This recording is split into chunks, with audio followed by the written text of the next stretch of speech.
नमस्कार साथियों, स्वागत है आपका हमारे YouTube चैनल मसाल एजुकेशन हब पर। इस वीडियो में हम बीए तृतीय वर्ष के भूगोल प्रश्न पत्र की आंसर की करवाने जा रहे हैं। जो लोग इस चैनल पर नए आए हैं या चैनल को सब्सक्राइब नहीं किया है, वह लोग चैनल को सब्सक्राइब अवश्य कर लें, जिससे कि समय से उपयोगी जानकारी मिलती रहे। देखिए, यहाँ पर हम आपको क्वेश्चन बुकलेट सीरीज सी को करवाने जा रहे हैं। पूरा प्रश्न पत्र 3 भागों में डिवाइड था। पहला और दूसरा भाग सभी के लिए अनिवार्य है तथा तीसरा भाग प्रादेशिक भूगोल वाले में से किसी एक पार्ट को करना था। पहला क्वेश्चन आपका आया था, पृथ्वी की सतह का सर्वमान्य अर्थ किसने बताया है? तो इसका उत्तर हो जाएगा ऑप्शन नंबर डी, हैटनर ने। दूसरा क्वेश्चन था, शास्त्रीय काल में भूगोल की सर्वाधिक व्यापक परिभाषा किसने दी? तो इसका ऑप्शन ए सही होगा, एरेटास्थनीज ने। तीसरा है, किसने सर्वप्रथम मानव पर्यावरण अवधारणा को जन्म दिया? तो इसका ऑप्शन सी सही होगा, रेडजेल। चौथा था, प्रदेश किसी क्षेत्र में तत्वों के किस लक्षण से पहचाने जाते हैं? तो ऑप्शन ए होगा, समानता से। पांचवा क्वेश्चन था, भारतीय साहित्य में सर्वप्रथम भूगोल शब्द का प्रयोग किया? तो इसका हो जाएगा वाराहमिहिर ने। छठा था, प्राचीन भारतीय भूगोल आधारित था? तो धर्म पे आधारित हो जाएगा। सातवां है, भूकंप शब्द का प्रयोग सर्वप्रथम किया गया? तो ये पुराणों में किया गया था। आठवां क्वेश्चन है, अरबों द्वारा खाली जगह के क्षेत्र में महत्वपूर्ण योगदान दिया गया? तो ऑप्शन ए सही होगा, गणितीय, भौतिक और प्रादेशिक भूगोल के क्षेत्र में। नवां क्वेश्चन था, मध्ययुगीन सर्वाधिक खोज यात्री अरब भूगोल में योगदान करने वाला भूगोलविद था? तो ऑप्शन सी, इब्न बतूता थे। दसवां है, ऑस्ट्रेलिया एवं अंटार्कटिका के अतिरिक्त लगभग संपूर्ण विश्व की जानकारी किसकी यात्रा की समाप्ति तक प्राप्त हो चुकी थी? तो ये ऑप्शन हो जाएगा सी, जेम्स कुक के समय तक। 11वां है, वैज्ञानिक भूगोल के प्रारंभिक विकास काल में कौन सा भूगोल विकसित हुआ? तो ऑप्शन ए हो जाएगा, मानव भूगोल। 12वां क्वेश्चन था, वैज्ञानिक भूगोल के विकास में किस यूरोपीय देश का सर्वाधिक योगदान रहा? तो ऑप्शन ए होगा, जर्मनी। 13वां है, शुद्ध भूगोल किस प्रकार की सीमाओं के प्रदेशों का अध्ययन था? तो ऑप्शन बी होगा, प्राकृतिक। 14वां क्वेश्चन था, हार्डसोन ने किसके काल में किनके कार्यकाल को शास्त्रीय काल बताया है? तो ऑप्शन सी होगा, हम्बोल्ट एवं रिटर के कार्यकाल को। 15वां क्वेश्चन, पर्यावरण निश्चयवाद का प्रतिपादक कौन है? तो ऑप्शन ए, रेडजेल। 16वां क्वेश्चन था, अलग पहचान वाले विशिष्ट लघु प्रदेशों को ब्लास ने क्या नाम दिया? तो ऑप्शन ए, काउंटी नाम दिया था। 17वां है, ब्रिटेन में कॉलेज एवं विश्वविद्यालय स्तर पर भूगोल का अध्यापन किस वर्ष प्रारंभ हुआ? तो ऑप्शन ए सही होगा, 1833 में। 18वां क्वेश्चन था, परस्पर सहायता का सिद्धांत किसकी देन है? तो इसका ऑप्शन सही हो जाएगा, क्रोपोटकिनी, ऑप्शन सी। 19वां क्वेश्चन है, मानव प्रदेशों की अवधारणा का विकास किस ब्रिटिश भूगोलवेत्ता ने किया? तो ऑप्शन बी, फॉसेट महोदय ने। 20वां है, land for tomorrow the underworld world के लेखक? तो ऑप्शन बी, डडले स्टाम्प। भूगोल का नामकरण हुआ 3री शताब्दी ईसा पूर्व में? ऑप्शन बी सही होगा। 22वां है, भूगोल की परिभाषा में तीव्र परिवर्तन हुए? तो ऑप्शन सी सही हो जाएगा, उत्तर डार्विन काल। 23वां है, द्वैतवाद के प्रारंभिक चिन्ह किसके कार्यों में दिखते हैं? तो ऑप्शन ए, वारेनियस। 24वां आया था, भूगोल को स्थानिक संगठन का विज्ञान परिभाषित करने वाले भूगोलवेत्ताओं में बेमेल को पहचानिए? तो इसमें ऑप्शन डी, हार्टसोन सही होगा। 25वां है, वैज्ञानिक भूगोल का प्रारंभिक विकास कहाँ हुआ? तो ऑप्शन बी, जर्मनी में। 26वां है, भूगोल मुक्ता मानव भूगोल कब बना?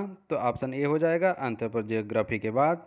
27वां है, वर्तमान भूगोल मुक्ता कौन सा विज्ञान है? तो ऑप्शन बी, प्राकृतिक विज्ञान। 28वां क्वेश्चन, निम्न में से किसे भूगोल का पिता कहा जाता है? तो ऑप्शन ए सही हो जाएगा, हिकेटियस को। 29वां आया था, निम्न में से कौन सा विश्व का प्रथम क्रमबद्ध वर्णन है? तो ऑप्शन डी, जस्ट पीरियोडस। 30वां है, बेबीलोन के यंत्र नोमोन का यूनानी विश्व में उपयोग करने का श्रेय किस विद्वान को प्राप्त है? तो इसका ऑप्शन सही होगा, बी, एनेक्जिमेंडर को। 31वां है, हिकेटियस ने विश्व को निम्न में से किन दो बराबर भागों में विभक्त किया? तो ऑप्शन बी, लीबिया और एशिया में। 32वां है, निम्न में से किस विद्वान ने सर्वप्रथम कैस्पियन सागर को आंतरिक सागर बताया? तो ऑप्शन सी, हेरोडोटस ने। 33वां है, निम्न में से किसने विश्व के प्रादेशिक एवं ऐतिहासिक भूगोल के ज्ञान को संग्रहित किया? तो ऑप्शन बी हो जाएगा, स्ट्रेबो महोदय ने। अब देखिएगा यहाँ पे क्वेश्चन नंबर 34 से इन्वायरमेंटल स्टडी शुरू होता है, पर्यावरण अध्ययन। तो 34वां क्वेश्चन आया था, निम्न में से कौन सा युग्म सही सुमेलित नहीं है? तो ऑप्शन ए हो जाएगा, तृणभक्षी द्वितीयक उपभोक्ता। 35वां है, निम्न में से कौन सा पादपों का मैक्रो पोषक नहीं है? तो ऑप्शन ए होगा, कार्बन। 36वां है, पारिस्थितिकी व्यवस्था में जीव का विशिष्ट स्थान कहलाता है? तो ऑप्शन ए, नीचे कहलाता है। 37वां क्वेश्चन है, खाद्य श्रृंखला में पोषण स्तर प्रथम में निम्न में से कौन मिलता है? तो ऑप्शन सी हो जाएगा, हरे पौधे। 38वां क्वेश्चन है पादप विसरण अति महत्वपूर्ण होता है। ऑप्शन बी पादप प्रजाति की वृद्धि के लिए। 39वां क्वेश्चन है निम्न में से कौन सा कार्बन अवशोषक नहीं है? तो ऑप्शन बी धान के खेत। 40वां है एक ऑक्सीजन चक्र के पूर्ण होने की अवधि होती है। तो ये चारों ऑप्शन जो हैं, किसी को अगर सही उत्तर मिलता है तो कमेंट करके अवश्य बताएं। 41वां है मृदा अपरदन को प्रभावित करने वाले कारक हैं। तो ऑप्शन डी हो जाएगा, सभी सही हैं उपयुक्त। 42वां है निम्न में से कौन सा हरितगृह प्रभाव का परिणाम है? तो ऑप्शन सी तापमान का बढ़ना। 43वां क्वेश्चन था जनसंख्या विस्फोट जनित पर्यावरणीय समस्याएं हैं। तो ऑप्शन डी उपयुक्त सभी होंगे। 44वें में निम्न में से कौन सा एक आर्थिक प्रदूषण का उदाहरण है? तो ऑप्शन डी शैक्षिक एवं सामाजिक पिछड़ापन। 45वां क्वेश्चन था भारत का कौन सा नगर स्मोक सिटी ऑफ इंडिया, इसे कोलकाता को कहते हैं। 46वां है निम्न में से कौन सा युग सही सुमेलित नहीं है? तो विश्व वन दिवस 21 दिसंबर ये सुमेलित नहीं है, बाकी सारे सुमेलित हैं। 47वां क्वेश्चन था निम्न में से कौन सा रोग जल द्वारा नहीं फैलता? तो एक कालरा, मलेरिया, पेचिस, खसरा दिए हैं। ऑप्शन डी सही होगा, खसरा। 48वां क्वेश्चन है भारत में आपदा प्रबंधन अधिनियम कितने सन में पारित किया गया? तो ये 2005 में हुआ था। ऑप्शन डी सही है। 49वां क्वेश्चन है सन 2011 में विश्व जनसंख्या का कुल कितने प्रतिशत भाग कुपोषित था? तो ऑप्शन ए सही होगा, 8%। 50वां क्वेश्चन औपचारिक पर्यावरण शिक्षा में शामिल है, उपयुक्त सभी हो जाएंगे। 51वां क्वेश्चन कुपोषण और भूख का कारण, ऑप्शन डी सही होगा, उपयुक्त सही होंगे। 52वां क्वेश्चन है निम्न में से भारत के किन दो राज्यों का एक समूह ग्रामीण क्षेत्र खाद्य सुरक्षा की दृष्टि से सर्वाधिक असुरक्षित है? तो झारखंड और छत्तीसगढ़ वाला आएगा। 53वां क्वेश्चन है पर्यावरण निम्न में से किससे संबंधित है? तो ऑप्शन सी समस्त पारिस्थितिकी से। 54वां क्वेश्चन है पर्यावरण की क्षेत्रीय भिन्नताओं का विश्लेषण निम्न में से किस उपागम द्वारा किया जाता है? तो ऑप्शन ए स्थानिक उपागम के द्वारा। 55वां है सौर ऊर्जा की महत्वपूर्ण भूमिका है, तो जलीय चक्र में हो जाएगी। 56वां क्वेश्चन है पारिस्थितिकी तंत्र के जैविक घटक में निम्न में से कौन सम्मिलित होता है? तो ऑप्शन डी होगा, उपयुक्त सभी। 57वां क्वेश्चन है निम्न में से किसे समुद्री पारिस्थितिकी में उत्पादक के रूप में जाना जाता है? तो ऑप्शन सी पाद प्लवक को। 58वां क्वेश्चन है निम्न में से कौन सा एक द्वितीय को भोगता है? तो ऑप्शन सी होगा भेड़। 59वां क्वेश्चन दो पारिस्थितिकीय तंत्रों के मध्य संक्रमण क्षेत्र को कहते हैं? तो इकोटोन कहते हैं। ऑप्शन सी सही होगा। 60वां है एक ऐसा स्थान जहां पारिस्थितिकियां तनाव में होती हैं, क्या कहलाता है? ये ऑप्शन ए सही होगा, इसका भी इकोटोन। 61वां है विभिन्न प्रजातियों का समान स्थानों पर निवासित अंतरक्रियात्मक समूह कहलाता है? तो ऑप्शन बी समुदाय कहलाता है। 62वां जलीय चक्र में जल की न्यूनतम निवास अवधि होती है? ऑप्शन सी वायुमंडल में। 63वां है प्रकृति का मेहतर किसे कहते हैं? तो प्रकृति का मेहतर ऑप्शन डी सही होगा, अपघटक को। 64वां है निम्न में से किस राज्य में राष्ट्रीय उद्यानों के अंतर्गत सर्वाधिक क्षेत्र है? तो ये ऑप्शन ए सही होगा, मध्य प्रदेश में है। 65वां है निम्न में से किसमें स्वस्थानीय संरक्षण नहीं होता?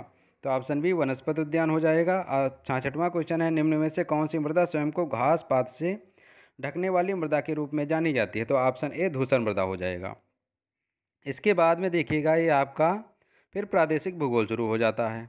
इसमें साउथ वेस्ट एशिया, फिर और नीचे आओगे तो आपका ये पड़ेगा साउथ ईस्ट एशिया,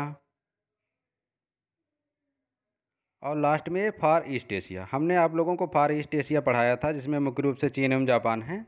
तो इनके हम प्रश्नों के उत्तर करवा रहे हैं। तो इसमें 67वां क्वेश्चन था वर्ष 2013 के अनुसार चीन में जनसंख्या का औसत घनत्व है? तो ऑप्शन डी सही होगा, 146 व्यक्ति प्रति वर्ग किलोमीटर। 68वां जापान को जापानी भाषा में क्या कहते हैं? तो ऑप्शन बी सही होगा, निप्पन कहते हैं। 69वां है जापान लगभग द्वीपों का देश है? तो जापान लगभग बी वाला सही हो जाएगा, 3900 द्वीपों का। 70वां है जापान उत्तर से दक्षिण की ओर लगभग किलोमीटर से कुछ अधिक लंबाई में विस्तृत है? तो ऑप्शन डी सही होगा, 3500 किलोमीटर। 71वां है जापान की कुल भूमि का कितना भाग पर्वतीय है? तो ऑप्शन डी 76%। जापान में टाइफून किस महीने में सक्रिय होते हैं? तो सबसे ज़्यादा ये सक्रियता रहती है सितंबर महीने, ऑप्शन डी सही हो जाएगा। 73वां है जापान अपनी ऊर्जा की आवश्यकता के लिए कितने प्रतिशत विदेशी स्रोतों पर निर्भर रहता है? Option B 75%।